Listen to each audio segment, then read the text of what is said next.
নমস্কার, MG online YouTube চ্যানেলের পক্ষ থেকে আপনাদের স্বাগতম। আজকে দেখাবো বাংলা শস্য বীমা যোজনার ফর্ম কিভাবে পূরণ করা হয়, অফলাইনে ফর্ম, এটা নিয়ে আজকে দেখাবো। তো চলুন ভিডিওটি শুরু করা যাক। আমার কাছে একটা ফর্ম আছে, এখানে বাংলা শস্য বীমা যোজনা অর্থাৎ বিএসবি খারিফ 2023 মরশুম।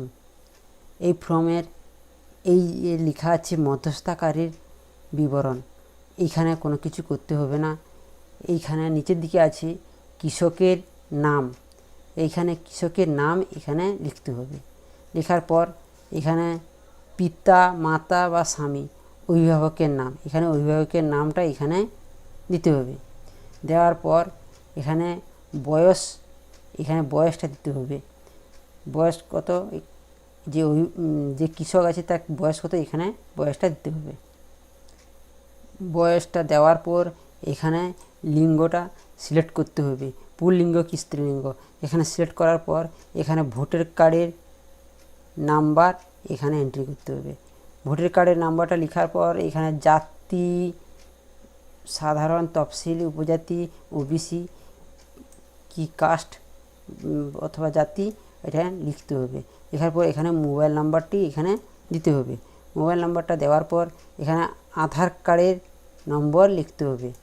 লেখার পর বসবাসের ঠিকানা, যেখানে বসবাস করেন তার ঠিকানা, মৌজা অথবা গ্রামের নাম এখানে লিখতে হবে। তারপর গ্রাম পঞ্চায়েত এখানে লিখতে হবে, গ্রাম পঞ্চায়েত কি আছে, গ্রাম পঞ্চায়েতের নামটা এখানে লিখতে হবে। লেখার পর ব্লক এখানে দিতে হবে। ব্লকের নামটা লেখার পর জেলা এখানে লিখতে হবে। তারপরে কেসিসি আছে হ্যাঁ কি না, যদি কেসিসি থাকে তাহলে হ্যাঁতে টিক করতে হবে, আর যদি না থাকে তাহলে নাতে ক্লিক করতে হবে। আর এখানে কৃষক বন্ধুর আইডি, কৃষক বন্ধু যদি আইডি থাকে তো দিতে পারেন, আর যদি নাও যদি থাকে দেওয়ার দরকার নেই, না থাকলেও কোনো অসুবিধা নেই। তো চলুন নিচের দিকে। এখানে চাইছে বিমার জন্য প্রস্তাবিত ফসল এবং জমির বিবরণ। তো এখানে অধিসূচিত ফসলের নাম, এখানে কি ফসলের জন্য বিমা করতে চাইছেন তার ফসলটির নাম এখানে লিখতে হবে। মনে করুন ধান চাষের জন্য ফসল বিমা করছি, তাই ধান, এখানে ধানটা লিখতে হবে। এখানে ব্লক, ব্লকটা এখানে লিখতে হবে। এখানে লিখতে হবে গ্রাম পঞ্চায়েত, কোন গ্রাম পঞ্চায়েত থেকে আপনি এই বিমাটি করছে তার গ্রাম পঞ্চায়েতের নামটা এখানে লিখতে হবে। এখানে মৌজার নাম ও জেলো নম্বর, মৌজার নাম এখানে দিতে হবে। আর জেএল নম্বর রেকর্ডে লেখা আছে, জেএল নম্বরটি এখানে লিখতে হবে। এখানে খতিয়ান নম্বরটি এখানে দিতে হবে। দেওয়ার পর এখানে দাগ নম্বর এখানে দিতে হবে। যতগুলা জল জমির দাগ নম্বর আছে এখানে একটা একটা করে সব লিখে দিতে হবে। ইচ্ছকের মধ্যে একটা লেখার পর কমা দিয়ে আর একটা লিখতে হবে, এইভাবে লিখতে হবে। লেখার পর এখানে বিমা জন্যে প্রস্তাবিত এলাকা, তো এখানে কত ডিসমিল জমি আছে, জল জমি, এইখানে টোটাল মোট করে লিখে দিতে হবে। তারপরে এখানে নিজস্ব জমি অথবা ভাগ চাষি বা ভাড়া নেওয়া চাষি কি, যদি নিজস্ব জমি হয় তাহলে নিজস্ব বলে লিখতে হবে, আর যদি ভাগ চাষি হয় ভাগ চাষি লিখতে হবে, আর যদি ভাড়া নেওয়া হয় ভাড়া নেওয়া বলে লিখতে হবে।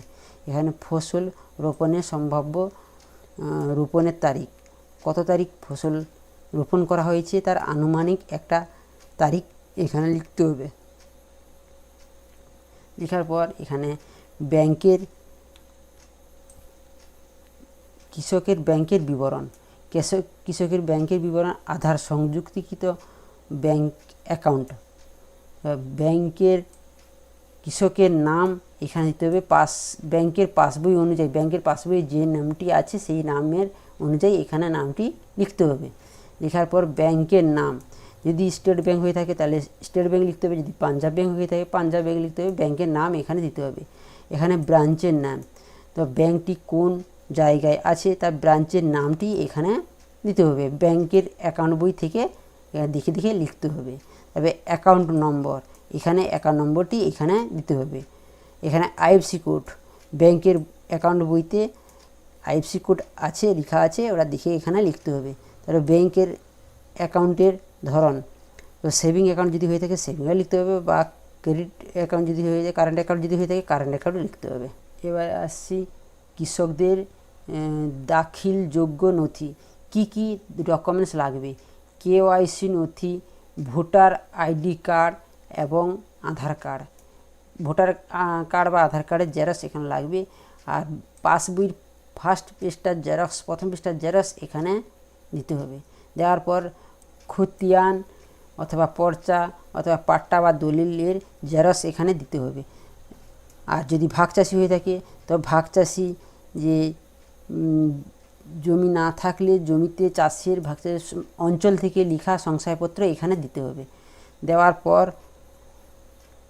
এখানে এটা আর কিছু দেওয়ার দরকার নেই, এটা কিছু নেই। তো এখানে সুঘোষণাপত্র, আমি একজন এই যোজনায় বিবরণ পড়ছি যে এটা সুঘোষণাপত্র এখানে লেখা আছে, এটা ভালো করে পড়ে নেবেন। পড়ে নেওয়ার পর এখানে সাক্ষীর সই, এখানে সাক্ষী একজনের সই করিয়ে নিতে হবে। করে নেওয়ার পর এখানে কৃষকের সই বা টিপছাপ, যদি সই করতে জানেন তাহলে এখানে সইটা করে নেবেন, আর যদি সই করতে যদি না জানেন তাহলে টিপ, বুড়ো আঙুলের টিপ দিয়ে দিবেন। দেওয়ার পর আর এখানে কিছু নেই। এখানে প্রাপ্তি স্বীকার, এটা অফিসের পূরণ করার জন্য এটা আছে। তো অনেক ক্ষেত্রে দেখা যায় অফিসিয়ালি পূরণ করেন না, তাই আপনারা নিজেরাও যে ওরা পূরণ করে দিতে পারেন, কোনো অসুবিধা নেই। এখানে নাম দিয়ে দিবেন, নাম দেওয়ার পর এখানে অভিভাবকের নামটা এখানে দিয়ে দিবেন। দেওয়ার পর এখানে গ্রামের নামটা দিয়ে দিবেন, গ্রাম পঞ্চায়েতের নাম, এখানে গ্রাম পঞ্চায়েতের নামটা দিয়ে দিবেন। দেওয়ার পর এখানে ব্লক দিয়ে দিবেন, ব্লকের নাম, এখানে জেলার নামটা দিয়ে দিবেন। দেওয়ার পর যে তারিখে জমা দিচ্ছেন ওই তারিখটি এখানে লিখে দিবেন। লেখার পর কোন ফসলের জন্য দিচ্ছেন, ধান, যেহেতু আমি ধান ফসলের জন্য দিচ্ছি তাই ধান বলে লিখে দেব। লিখে দেওয়ার পর জমির পরিমাণটা এখানে দিতে হবে, কত পরিমাণ জমির উপরে আমি শস্য বিমাটা করছি, তাই জমির পরিমাণটা এখানে দিতে হবে। দেওয়ার পর এখানে আর কিছু নেই, এখানে আবার নামটা লিখতে হবে। লেখার পর